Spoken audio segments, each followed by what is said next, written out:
Hubungan antara kontrol diri dengan kecanduan dalam penggunaan gawai pada siswa SMK Negeri 8 Semarang.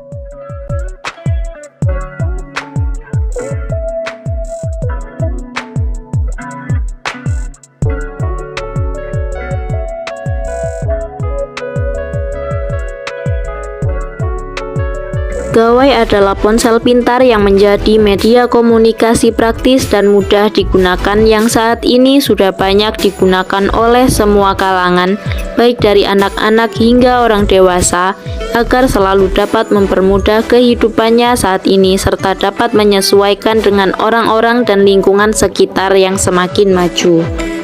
Menurut Azizah menyebutkan bahwa dalam sebuah riset menunjukkan pengguna gawai di Indonesia tahun 2018 sebanyak 83,18 juta orang, di mana jumlah tersebut berada di peringkat ketiga pengguna gawai terbesar di Asia Pasifik.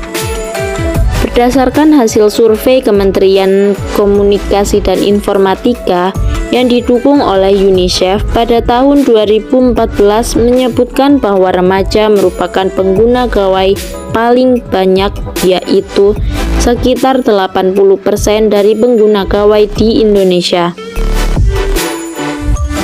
Berdasarkan dari hasil analisis AKPD atau Angket Kebutuhan Peserta Didik yang telah disebarkan ke 72 siswa kelas 11 pada waktu magang 3 di SMK Negeri 8 Semarang pada tanggal 26 Agustus 2021.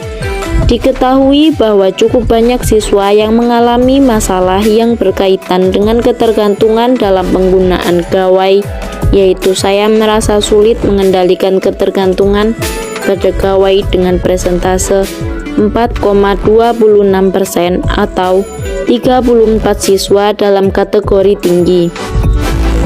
Diperkuat dari hasil wawancara dengan guru BK yang mengatakan bahwa siswa di SMK Negeri 8 Semarang belum bisa mengendalikan dirinya, seperti melanggar peraturan sekolah, serta salah satunya siswa terlambat di sekolah karena bangun kesiangan. Dan beberapa kali sering ditemukan siswa masih menyalahgunakan gawai pada saat jam pembelajaran di kelas berlangsung. Serta yang saya amati, tidak semua siswa mampu memanfaatkan gawai dengan baik.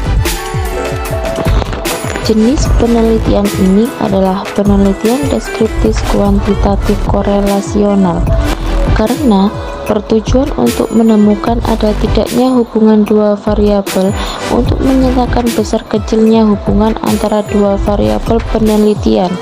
Sedangkan analisis datanya menggunakan data numerikal atau angka yang diolah dengan metode statistik setelah diperoleh hasilnya, kemudian dideskripsikan dengan menguraikan kesimpulan yang didasari oleh angka yang diolah dengan metode statistik. Dalam penelitian ini, pendekatan yang digunakan adalah pendekatan eksponensial. Peneliti ini dilakukan dengan menggunakan teknik samping jenuh, di mana semua anggota populasi digunakan sebagai sampel. Instrumen yang digunakan adalah skala psikologis dalam bentuk skala teks struktur. Hasil penelitian terhadap skala kecanduan dalam penggunaan gawai diperoleh hasil jumlah dari keseluruhan nilai adalah 4.801, skor tertinggi 88, skor terendah 60, dan rata-rata 68,5 dengan siswa dalam kategori sangat tinggi, 3 siswa dalam persentase 4%, kategori tinggi 38 siswa dengan persentase 54%, dan kategori rendah 29 siswa dengan persentase 41%, rata-rata 68,5% mencapai yang termasuk kategori tinggi. Dari hasil penelitian terhadap skala kontrol diri diperoleh hasil jumlah dari keseluruhan nilai adalah 3.844, skor tertinggi 65, skor terendah 43, dan rata-rata 54,9% dengan 25 siswa dalam kategori tinggi dalam persentase 36% dan kategori rendah 40 siswa dengan persentase 64%. Uji normalitas dilakukan untuk menguji apakah variabel konsep diri dan komunikasi interpersonal memiliki nilai residual yang berdistribusi normal atau tidak. Hasil analisis membuktikan bahwa kontrol diri dan kecanduan dalam penggunaan gawai mempunyai hubungan yang signifikan. Artinya, jika hasil hubungannya negatif, maka kecanduan penggunaan gawai tinggi, maka kontrol diri lemah. Atau sebaliknya, jika kontrol diri yang tinggi, maka penggunaan gawai juga rendah. Hal penting yang perlu dipertimbangkan yaitu 1. Guru BK diharapkan memberikan perhatian lebih sekaligus layanan yang mendukung perkembangan siswa. 2. Sekolah diharapkan untuk membina dan mengawasi kegiatan yang berlangsung di sekolah.